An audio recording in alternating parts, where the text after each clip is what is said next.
জহির, আর তো ঘরে বইয়া থাকতে ভালো লাগতেছে না। আসিয়া, একটু দোকানে যাই। এমনি তো থেল্লার ডাক্কের দোকানে পাঠানো যায় না, আজ খুব দোকান দোকান করতেছো। কোনো সুন্দরী কাস্টমার আইবো নাকি? নাউজুবিল্লাহ, কি কও এসব? হ্যাঁ, পাগল কি আমি হইছি না? খুব ভালো করেছেন। তবে কাকা, প্ল্যান কিন্তু চেঞ্জ হয়েছে। সুরাইয়াকে দিয়ে কাহিনীর মোড় ঘুরাতে হবে।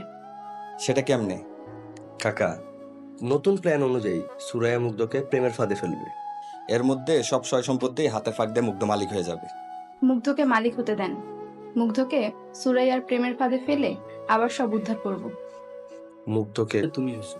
আচ্ছা কত, একটা মানুষ কত সময় ঘরে বইয়া থাকতে পারে? হ্যাঁ, আমার কিচ্ছু ভালো লাগতেছে না।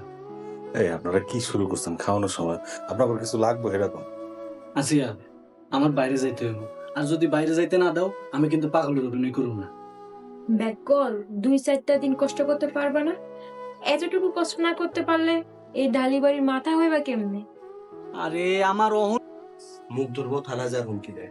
আর আপনি আপনি ওখানে বসে কি করছেন? মলম দিছি, বলছি থানায় গিয়ে কোনো লাভ নেই। আর মুগ্ধকে বলছি যে বাসা থেকে না বাইরে। ও বোকা শোকা মানুষ, বাসার বাইরে গেলে ঝামেলায় পড়ে যাবে। এছাড়াও তার ঢাকায় চলাফেরার মতো এখনো জ্ঞান বুদ্ধি হয়ে ওঠেনি। সালাউদ্দিন, তোমার মিস আসছে তোমার পড়াইতে। কি মিস আইছে পড়াইতে?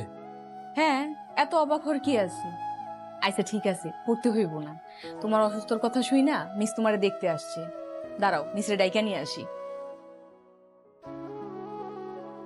কত বড় সাহস! আপনারা কি একবারও ভেবেছিলেন যে এতদিনের চেনা ভালোবাসার মানুষটি ঠিক এই মুহূর্তে এসে এমন একটা ভয়ঙ্কর কাজ করতে পারে? গত পর্বের শেষের দিকে যখন সে কাঁদতে কাঁদতে মাঝরাতে বাড়ি থেকে বেরিয়ে গেল, আমরা সবাই ভেবেছিলাম এটা হয়তো নিছকই কোনো সাধারণ অভিমান। কিন্তু একদম শেষ দৃশ্যে সেই অচেনা রহস্যময় মানুষটার সাথে তাকে গাড়িতে উঠতে দেখে আপনাদের মনের অবস্থাও কি আমার মতোই পুরোপুরি স্তব্ধ হয়ে গিয়েছিল? আজকের ভিডিওতে আমরা এই নাটকের এমন কিছু লুকিয়ে থাকা সত্য এবং সূক্ষ্ম বিষয় নিয়ে কথা বলবো যে আপনারা হয়তো প্রথমবার দেখে খেয়ালই করেননি। আর হ্যাঁ, আগামী পর্বে যে বিশাল বড় একটা ঝড় আসতে চলেছে, তার জন্য কি আপনারা আদৌ প্রস্তুত আছেন? নাটকের এই বর্তমান পর্বটি শুরু থেকেই আমাদের এক অদ্ভুত ঘোরের মধ্যে আটকে রেখেছিল। আমরা দেখেছি গল্পের প্রধান চরিত্র তার জীবনের সবচেয়ে কঠিন সময়ের মধ্যে দিয়ে যাচ্ছে, আর ঠিক সেই মুহূর্তে তার সবচেয়ে কাছের মানুষটার এমন একটা অস্বাভাবিক আচরণ আমাদের সবার মনেই হাজারো প্রশ্নের জন্ম দিয়েছে। আপনারা একটু গভীরভাবে চিন্তা করে দেখুন তো, যে মানুষটা একদিন তাকে ছাড়া একটা মুহূর্ত ভাবতে পারত না, সে হঠাৎ করে এত ঠান্ডা মাথার অভিনয় কিভাবে করতে পারে? যখন তাকে জড়িয়ে ধরে বারবার জিজ্ঞাসা করা হচ্ছিল যে আসলে কি হয়েছে, তখন তার চোখের ওই অপরাধ বোধ কি আপনারা লক্ষ্য করেছিলেন? আমার তো মনে হচ্ছিল সে বড় কোনো সত্যি লুকাচ্ছে, কোনো একটা অদৃশ্য চাপে এসে একেবারে পিষ্ট হয়ে যাচ্ছে, কিন্তু তবুও সে মুখ ফুটে একটা শব্দ উচ্চারণ করল না। আপনারাই বলুন, একটা মানুষ যখন তার ভালোবাসার মানুষকে এভাবে চোখের সামনে ভেঙে পড়তে দেখে, তখন কি সে সত্যিই এতটা পাষাণ হতে পারে? নাটকের গল্পটা ঠিক এখানেই একটা দারুণ টার্নিং পয়েন্ট নিয়েছে। এরপর যখন সেই পুরনো ডায়েরিটা খুঁজে পাওয়া গেল, গল্পের মোড় পুরোপুরি ঘুরে গেল। ডায়েরির সেই পাতাগুলো যেন আমাদের এতদিন ধরে দেখা সব সমীকরণ এক নিমিষে পাল্টে দিল। আমরা এতক্ষণ যাকে যতটা স্বার্থপর বা বেইমান ভাবছিলাম, ডায়েরির ওই অসম্পূর্ণ লেখাগুলো কিন্তু অন্য একটা গল্প বলছে। বিশেষ করে ক্যাফের সেই দৃশ্যটার কথা একবার মনে করে দেখুন। সে যখন সেই অচেনা লোকটার সাথে বসে কথা বলছিল, তখন তার বডি ল্যাঙ্গুয়েজ কতটা নার্ভাস ছিল। সে বারবার ঘড়ি দেখছিল আর তার হাত কাঁপছিল। একজন মানুষ তখনই এমন আচরণ করে যখন সে মারাত্মক কোনো বিপদের মধ্যে থাকে অথবা তাকে কেউ ব্ল্যাকমেইল করে। পর্বের ক্লাইম্যাক্সটা ছিল আক্ষরিক অর্থেই বুক কাঁপিয়ে দেওয়ার মতো। তুমুল বৃষ্টির মধ্যে একদিকের ওই অসহায় চাহনি আর অন্যদিকে প্রিয় মানুষটা দূরে চলে যাওয়ার দৃশ্যটা এত সুন্দর করে ফুটিয়ে তোলা হয়েছে যে কারো চোখে পানি চলে আসতে বাধ্য। কিন্তু শেষ দৃশ্যে গাড়িতে ওঠার পর তার মুখে ওই অদ্ভুত স্বস্তির হাসিটা আমাদের পুরো হিসেব যেন আবার নতুন করে গুলিয়ে দিয়েছে। এখন প্রশ্ন হলো, আগামী পর্বে আসলে কি ঘটতে চলেছে? আমার ধারণা সে যে লোকটার সাথে গাড়িতে উঠেছে সে আসলে কোনো নতুন কেউ নয়, বরং সে হয়তো অতীতের কোনো এক অন্ধকার অধ্যায়ের পরিচয়ের সাথে গভীরভাবে যুক্ত। হতে পারে প্রিয় মানুষটাকে বাঁচানোর জন্যই সে এত বড় একটা আত্মত্যাগের সিদ্ধান্ত নিয়েছে।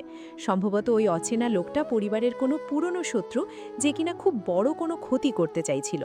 আমার মনে হচ্ছে সে যখন বুঝতে পারল যে নিজের ভালোবাসাকে বাঁচাতে হলে তাকেই এই কঠিন পথটা বেছে নিতে হবে, তখন সে ইচ্ছা করেই নিজের প্রতি ঘৃণা তৈরি করার চেষ্টা করেছে। পরিস্থিতি দেখে মনে হচ্ছে আগামী পর্বে আমরা দেখতে পাবো চরম হতাশা আর কান্নার পরও কোনো একটা সূত্র ধরে সে এই লুকানো সত্যের খুব কাছাকাছি পৌঁছে যাবে। হয়তো সেই ডায়েরির বাকি অংশটুকু সে পড়ে ফেলবে, অথবা কোনো ঘনিষ্ঠ বন্ধুর কাছ থেকে আসল ঘটনাটা জানতে পারবে।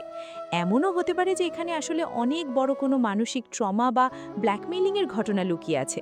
পরিচালকের গল্প বলার ধরন দেখে মনে হচ্ছে এখানে আরও বড় কোনো টুইস্ট অপেক্ষা করছে, যা আমরা এখনও মেলাতে পারছি না। আমার মনে হচ্ছে আগামী 2-1 পর্বের মধ্যেই আমরা একটা বিশাল মুখোমুখি সংঘর্ষ দেখতে পাবো, যেখানে ওই অচেনা লোকটার আসল পরিচয় সবার সামনে চলে আসবে এবং ভালোবাসার মানুষটিকে সেখান থেকে উদ্ধার করার জন্য এক মরিয়া লড়াই শুরু হবে। তবে আমার ধারণা সে চাইবে না তার প্রিয় মানুষটাই বিপদের মধ্যে জড়াক, তাই সে আবারও তাকে দূরে ঠেলে দেওয়ার আপ্রাণ চেষ্টা করবে। কিন্তু আপনারা তো জানেনই, সত্যিকারের ভালোবাসা কখনো এত সহজে হার মানে না। পরিস্থিতি দেখে স্পষ্টই বোঝা যাচ্ছে যে সামনের পর্বগুলো একেবারে রোলার কোস্টার রাইডের মতো হতে চলেছে, যেখানে প্রতিটা মুহূর্তে আমরা নতুন নতুন সাসপেন্সের মুখোমুখি হব। বন্ধুরা, পুরো ঘটনাটা বিশ্লেষণ করার পর আপনাদের কি মনে হচ্ছে?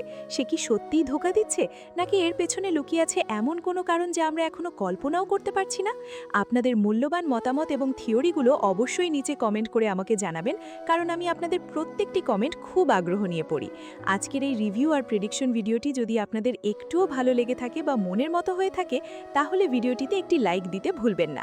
বাংলা নাটকের এমন সব নিখুঁত রিভিউ, হিডেন ডিটেলস এবং লজিক্যাল প্রেডিকশন নিয়মিত পেতে চ্যানেলটি এখনই সাবস্ক্রাইব করে রাখুন এবং পাশের বেল আইকনটি অন করে দিন।